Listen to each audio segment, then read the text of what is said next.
For section 6.3, we're going to look at applications of linear equations. I do want to just kind of gently forewarn you, in math, when you see the word applications, this will frequently, most often mean word problems, okay? And that's exactly what it means for us right now. So this just means word problems. You will also sometimes see this called problem solving. You could see it called modeling. Sometimes we'll just flat out tell you, hey, a word problem's coming your way. But we like to sneak the word in applications a lot of times just to trick you. It just means word problems, okay? And then linear equations, of course. Remember a linear equation? We're looking at linear equations in one variable. So one variable,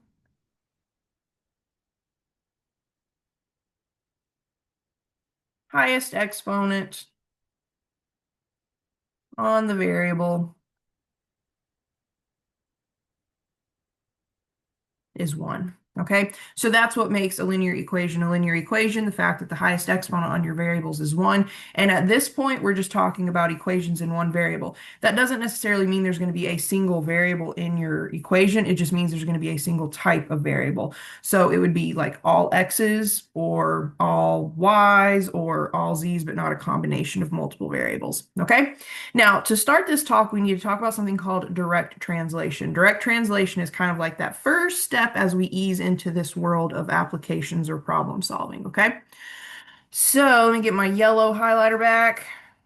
Direct translation is the process of converting words to math. This is not a super formal definition. It's very much a Jillian definition, but it is what it is. We're taking phrases, sentences, and we're converting them to algebraic expressions or equations, okay? And I do want to just quickly remind you, expressions,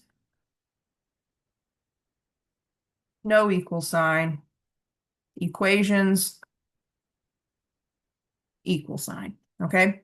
Now this table right here, I snipped it from somewhere. I don't remember if it was from a textbook or from a website, but this just gives you a list that has common words and phrases that would indicate addition, subtraction, multiplication, division, or equals. Okay. I am not going to read this to you. I feel certain you all can read it yourselves, but what I would encourage you to do is kind of pause the video and just read through this and familiarize yourself with this table. You don't have to memorize it or anything. Just kind of familiarize yourself with those words and phrases that would indicate each of these operations and then equality. Okay, let's go ahead and look at some examples. So we're going to start by just looking at examples of taking really, really basic statements and converting them to expressions. And then for the next example, we're going to look at really, really basic statements and convert them to equations. Okay, so for example one, it says translate each sentence into an expression. Okay, and it says let the variable x represent the unknown number, okay? So up here, I might have forgotten to do this. I started this video like 4 times, and so there's no telling if I remember this or not. I do want to point this out really quickly. We have a goal here, okay? And this is actually really, really, really important, okay? So I'm going to underline it and then I'm going to put a star beside it, okay? When you're dealing with problem solving where linear equations are going to be involved, which is exactly what we're doing here in this section, your job as the mathematician is to assign the variable to the unknown. Now, you could certainly have more than one unknown. Here for us, we're going to have really just like kind of one unknown, but you could have more than one unknown. But for us, if we have more than one piece, that is unknown, we assign the variable to the piece we know the least about. That's kind of like a good rule of thumb. Assign the variable to what you know nothing about or what you know the least about, okay? Now, scooting right along, let's go back to example one. Again, the directions say translate each sentence into an expression. Let x represent the unknown value or the unknown number. So let the variable x represent that unknown piece, okay? So part A says -9 increased by a number. Well, we have a hint here. We have the word increased, okay? Well, if we go back to our list, we have the phrase increased by, and increased by would indicate addition, okay? So we know that we're dealing with addition, and we're dealing with the addition of -9 and some number. We don't have a clue what this number is. This is our unknown. So I would say if I were going to write this very literally, I would write this as -9 plus x. It's a little awkward. Generally, when we're writing expressions, we would write the variable first. But if we write it literally from this statement, -9 plus x is what you get. Okay? Now, part B, be really, really careful with this one. It says twice the sum of a number and 12. So what we really want is twice a sum. So we want 2 times an entire sum. And when we're going to multiply a sum or a difference, we would use parentheses. And that's exactly what we have to do here. We want 2 times an entire sum. Sum means add. So what in the heck are we adding? Well, we're adding some unknown number and 12. So we're going to let x represent that unknown number. And then we're just going to add 12 to that. So this translates to twice the sum of x and 12. Okay, so there you have it, x plus 12 in parentheses, and then double that whole sum. All right, part C, I do ask that you be really careful with subtraction. Subtraction is probably the trickiest. It's not necessarily hard, but they can word it just crazy enough to make it a little tricky for you. So just be careful. Think about, like, kind of tap the brakes, slow down, and think about subtraction a little bit longer than maybe the others. So for part C, it says 18 minus a number. Well, I would read that very literally. 18 minus some number. We don't know what the number is. We're going to call it x. So that would be it, 18 minus x. And then this is the one where you have to be super duper careful. Part D is the tricky one. 18 subtracted from a number. Okay? We can't read this from left to right and write it from left to right as well. So we can read it from left to right. That's fine. We can say 18 subtracted from a number, no big deal. But when we translate this into an expression, it's not going to translate from left to right like all of the other ones did.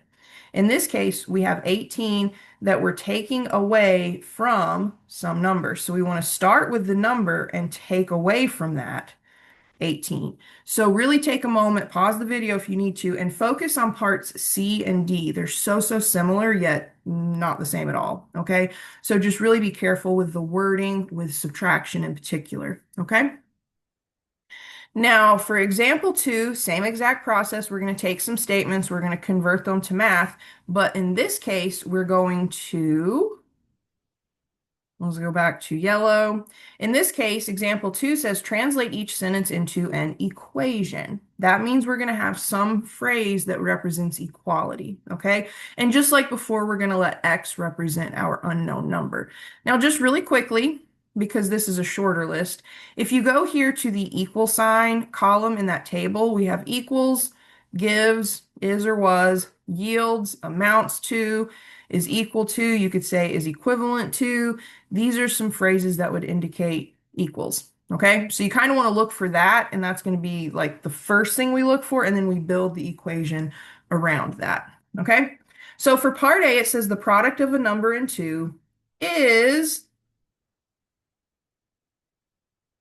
28. Okay, so what I do when I'm translating a sentence into an equation, I find the word that would indicate equality first, and I just go ahead and I build my equal sign. I'm like, all right, cool, there's my equal sign. Now what?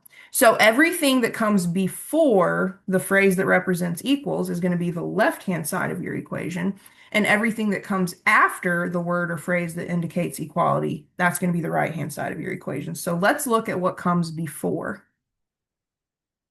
So before equals, we have the product of a number and two. Well, product means multiply. We have some unknown number, and we're going to be multiplying it by 2. So the product of a number and 2, we would write it as 2x. Even though it says a number first and then 2, you would never write x and a 2 side by side. You would never write it like this. That looks absurd. We would always write it 2x. Okay, so that even though the order is different, that would be a product of a number and 2. Okay. Next up, we have our is, that means equals. And then after that, we just have is 28. So just slap on a 28 and there's your equation, y'all. Okay, so that's part A. Let's look at part B. So read this one carefully because we already see the word subtracted, so we know we have to be a little bit more careful. Okay, so for part B, it says 11 subtracted from a number is negative 15. Okay, so we want to take 11 and subtract it from some number. We don't know what the number is. We assign the variable x to that. And then we want to subtract 11 from x. Okay, so even though it has the word 11 first in the phrase, in the expression 11 comes after the variable. Okay, so 11 subtracted from a number is, that's our equals, negative 15. And that's all she wrote. That's it. Okay. Not the hardest thing you're ever going to do, but you do want to be really, really careful with this. Okay. Part C, we have twice the sum of a number and one. and it is the same as, so is the same as, that's going to be our equals, and it's the same as 3 times the difference of a number and 2. So everything before is the same as is going to be the left side of the equation. So let's focus there, okay? We have twice the sum, so we want 2 times an entire sum, and our sum is between a number and 1.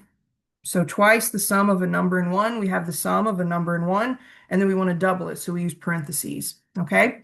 And then that is the same as equals, and then everything after is the same as is the right-hand side of the equation. So we have 3 times the difference, so 3 times some difference, and I mean SOME.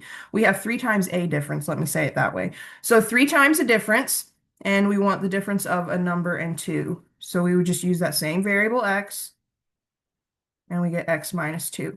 So notice here we have a linear equation in one variable. While you see 2x's in the equation, the variable is the same thing, so we would still call this a linear equation in one variable. All right, last up, part D, it says the difference of 3 times a number and 9 is equal to, that's our equal sign, and it is equal to negative 16. So let's look at everything before is equal to. We have the difference of 3 times a number. So in this case, be really careful because we have the difference of, so that means we're subtracting 2 things. And those things that we're subtracting are 3 times a number and 9. And then is equal to is our equal sign, and it equals negative 16. So take a minute with these. I don't want this to be something that you get like hyper like fixated on, okay? You need to have a basic understanding of direct translation because in the future videos that we're going to do for this section, we're going to be building equations from word problems, and you need to have just at least a general understanding of how to set up an equation or an expression from words, okay? So watch this video, practice a little bit, and then we'll come back for video 2.